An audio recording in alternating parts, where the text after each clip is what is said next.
Eto, no, arte lang 'to tingin ko. Ayan oh, tingnan niyo yung balita ho, mga bossing. Oh, ICC to cover Duterte's legal fees, no? 40K euro per month. Hmm. Magkano euro? Nasa 70,000, nasa 70? Kung hindi ako nagkakamali. Let's say 70 na lang ho, mga kababayan. Kasi kami dito 70 no? Isang Cayman dollars is 70 pesos, nasa ganyan. 70 times 40, 7, 14 to 2.8 million per month, no? Wala sila noon. ICC to cover Duterte's legal fees, no? 40K euros per month. Dahil ang palabas ho nila, mga bossing, is alaws daw silang pera, no? Kasi si Inday Sara Duterte, alam niyo naman po, may kinakaharap sa Pilipinas, no? Na impeachment. So ngayon, para medyo pumanig sa kanila, mga boss chief, amo, sir, no? Para magmukhang wala naman talaga kaming mga winaldas na pera. Wala naman talagang napunta sa amin na pera. O eto nga, tingnan nyo. Pati na lang yung legal fees, no?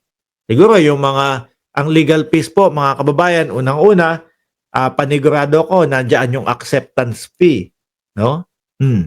Attorney Panela, kikita ka sa akin ulit. Hindi kasi meron akong may kinakaharap akong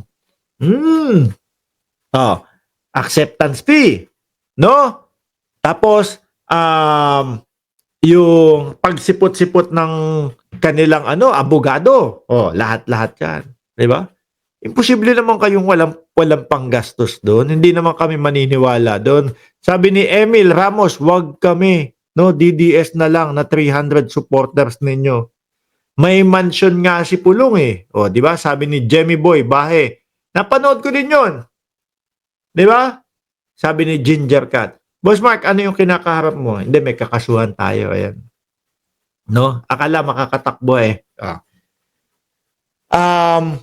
tricycle. Di ba? Umaandar, pinapakita. Yan yung bahay ni Pulong. Napakalaki ho, mga kababayan. Tapos ito, kasi para madagdag na magmukha silang wala talaga kaming pera. Tingnan nyo, yung mga legal fees na nga lang, hindi namin mabayaran. Tapos pagbibintangan nyo pa kami na ninakaw namin yung mga confidential funds. Si Inday Sara Duterte, 460 million confidential funds. Ilang taon yun? 4 na taon yata ang di ba? Tapos kapag eto na, tanungan na ho, mga kababayan, Madam, sino po si Kokoy Villamin? Madam, sino po si si Jugs de Asim? Wala na. Hindi na kumbaga, hindi na ipinapaliwanag. Pero ang pinakang tumatak sa isip ko, mga kababayan, bukod dun sa Mary Grace Piatos, yung Jugs de Asim. Talagang talagang yung gumawa man lang nun ng siguro iniisip niya, bobo ang mga Pilipino. Bakit? Kasi kapag inilagay ko dito yung Jugs de Asim, paniniwalaan nila. Pangalan talaga yun. Isipin nyo na lang ho, no? Jogang Maasim yun. Di ba? Yung dito, kailaliman. Nung, alam niyo na yun, yung kailalim-aliliman. Ganun ninyo, guhitan nyo. Meron mga maasim yung ganun. Di ba? Siguro habang sinusulat nung taga-sulat, Jugs, itong kasama ko, maasim ang Jugs. Naisulat. Di ba? Ako, sa dami ng mga ayaw nilang ipaliwanag, hindi maniniwala ang taong bayan dito sa sinasabi nila. Basahin natin ha, mga boss. Former President Rodrigo Duterte is not shelling out millions for his legal team. Naalala nyo ba nung nando sa Congress si dating Pangulong Duterte? No?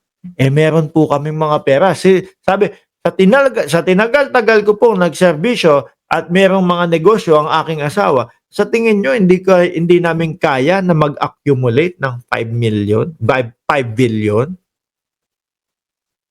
Kung hindi ako nagkakamali, yun yung narinig ko, no? I-correct niyo na lang po ako kung wala kayong narinig na o kung walang gano'ng sinabi. Yun, kaharap si Trillanes. 'Di ba? Kaharap yung mga congressman. Hmm. Kaya sabi ni Trillanes, hindi mo maintindihan 'to. Sabi, una mahirap, ngayon naman po mayaman naman daw. Oh, 'di ba? Sabi ni ano, sabi ni Jemmy Boy, Ginny Gago, yung mga pangalan na gawa-gawa lang. Dapat nga ibaba na ni PBBM ang martial law para magkaalaman na. Para matapos yung mga paninira, no? Mayroon pa si Dado, Dado Ditago. meron pa yun. Si Dado yata yung sinasabi mo eh. Kasamahan ay yung merong 40 million na FGF. Buhay pa ba yun? Huli kong napanood yung vlog nun. Kumakain na lang ng ice cream. Pagkatapos kasuhan ni Torre, nakita ko yung vlog niya, kumakain na lang ng ice cream. Ay, food vlogger na. No? ayaw na mag-vlog ng mga pasigaw-sigaw siya. Di ba? Former President Rodrigo Duterte is not shelling out millions for his legal team to defend him in the International Criminal Court, according to the former spokesperson, Harry Roque. Ano yan? Hindi, wag na. No, wag na nating ipagtanggol yan. Gastos yan.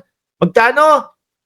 Kung kukwentahin natin, ito sa 70 pesos per euros, no? Dahil sa amin, ganun, 2.8 million buwan-buwan, no?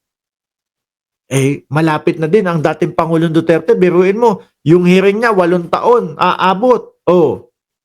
Tapos mukhang tagilid tayo. Wag na tayong gumastos dyan. Hayaan mo sila dyan gumastos. Yun ba yung iniisip nyo? Sayang ang pera. Diba? Yun ba yung iniisip nyo? Kasi malabong maniwala ang sambayan ng Pilipino na walang pera pambayad dyan sa mga legal fees, no? Hindi kayo papaniwalaan ng sambayan ng Pilipino. Sabi nung DDS, isang ngiwi nga dyan. Biruin nyo mga kababayan. Ilan na to? Pang-6 na topic na to. Pang-5 o 6 na topic. Tapos ang sasabihin lang ng DDS sa atin, isang ngiwi nga dyan. Di ba? Kasi, bobo. Walang maisasagot. Walang maidedebunk sa atin. Walang masasabing hindi kami naniniwala dyan. Ito ang sasabihin ko dyan. Wala. Mahina po ang ukote niya mga yan. Kaya ganyan lang ang kayang mga ikomento niyan. Mark, ganito, wala naman talagang pera yung mga mga Duterte, ganito, ganyan, may paliwanag. Sila, dahil nga hindi kayang sumabay, isang ngiwi nga muna dyan. Adik ka, no? Bayaran ka, no? Hanggang doon lang, ho. Di ba? Ang dami nating topic. Pero, walang maisagot. Wala. Bobo. Di ba? Bobo.